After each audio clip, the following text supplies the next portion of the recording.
முடி வளர்ச்சிக்கு அவசியமான விட்டமின்கள் போதிய அளவு உங்கள் உணவில் இல்லாதிருப்பதனால்தான் முடி வளர்ச்சி அதிகமாக காணப்படுவதில்லை. அதனுடன் சேர்ந்து முடி உதிர்தலும் ஆரம்பிக்கிறது. முக்கியமான விட்டமின்களாக இதில் கருதப்படுவது vitamin B, vitamin D, vitamin C மற்றும் தாது பொருட்களான அயன், ஜிங்க் போன்றவை ஆகும். இதில் முதலாவது நாங்கள் எடுத்துக்கொள்வோம் விட்டமின் பியை பற்றி. இந்த விட்டமின் பி என்பது இதில் riboflavin, biotin, folate, vitamin B12 என்று கூறக்கூடிய பியில் உள்ள விட்டமின்களில் முக்கியமானவை அவசியமாகும் எங்களது முடி வளர்ச்சி. இதை நான் பார்ப்போம். ரைபோஃப்ளேவினை எடுத்துக்கொண்டால் அதை விட்டமின் B2 என்றும் நாங்கள் அடைப்போம். அது அநேகமாக நீங்கள் சாப்பிடக்கூடிய தக்காளி வகைகள், முட்டை, இந்த தோடம்பழம், மற்றது இந்த டார்க் சாக்லேட்ஸ், ஸ்ட்ராபெரி, கீரை வகைகள், மற்றது காளான் வகைகளில் அதிகமாக காணப்படுகிறது. அடுத்தது பயோட்டினை பார்க்கலாம். பயோட்டினை விட்டமின் B7 என்று நாங்கள் சொல்லுவோம். இது அதிகமாக காளான் வகைகளில் காணப்படுகிறது. மற்றது முட்டையின் வெண்கருவில் காணப்படுகிறது. மற்றது கூடுதல் கரட்டில் காணப்படுகிறது. மற்றது நிலக்கடலையிலும் அதிகமாக காணப்படுகிறது.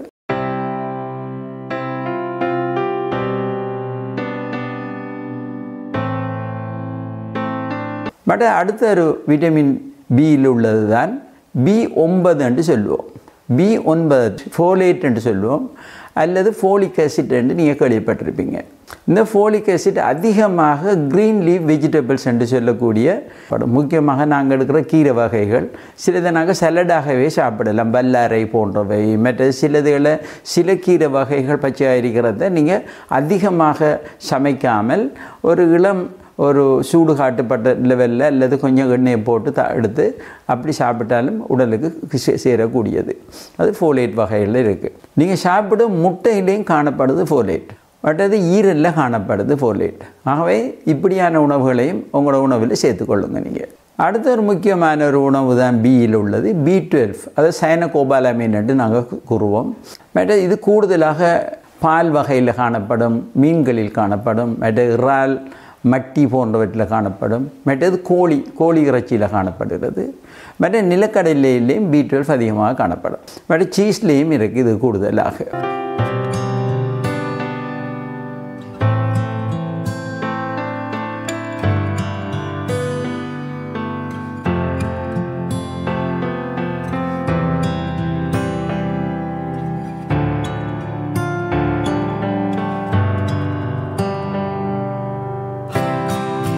ஒரு முக்கியமானது விட்டமின் சி. உங்களுக்கு தெரிஞ்ச ஒரு விட்டமின்.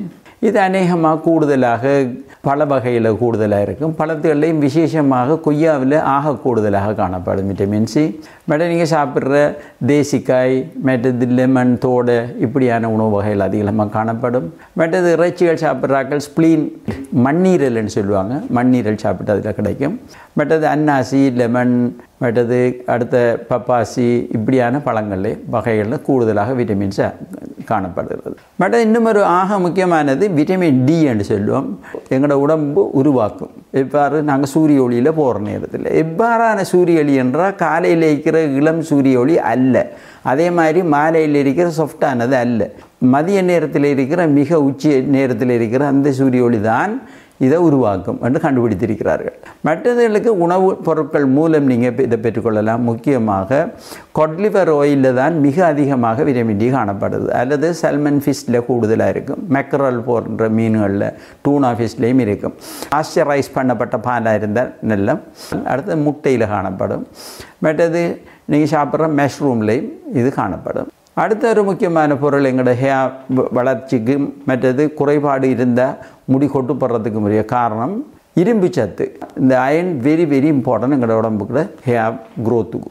ஆகவே இதுக்கு நாங்கள் என்ன செய்கிறோன்னா முக்கியமாக இறைச்சி வகைகள், முட்டை, மற்றது கீரை வகைகள், ஸ்பினாஷ் எல்லாம் நல்ல இதில் நிறைய இருக்குது. நட்ஸ் வகைகள், பம்கின் நட்ஸில் அதிகமாக காணப்படுது. டோஃபு இதுகள்லையும் அதிகமாக காணப்படும். இப்படியான உணவுகளை நீங்கள் கூடுதலாக சாப்பிட்றதால உங்களுக்கு தேவையான அளவு அயன் உங்களுக்கு உடம்புக்கு கிடைக்கிது. இன்னும் ஒரு முக்கியமான ஒரு மூலப்பொருள் ஜிங்க் என்று சொல்லுவோம். ஜிங்க் அதிகமாக எங்கே காணப்படுது? எங்கள்ட மட்டியை போன்ற உணவுகள் அதிகமாக காணப்படுது. பீஃப்ல இருக்குது கூடுதலாக. அடுத்தது இறைச்சிகள், கோழி இறைச்சியில் இருக்கிற டோஃபுவில் கூடுதலாக காணப்படும். இந்த மற்ற யோகர்ட்டில் இருக்கும் லோ ஃபேட் யோகர்ட் சாப்பிடலாம்.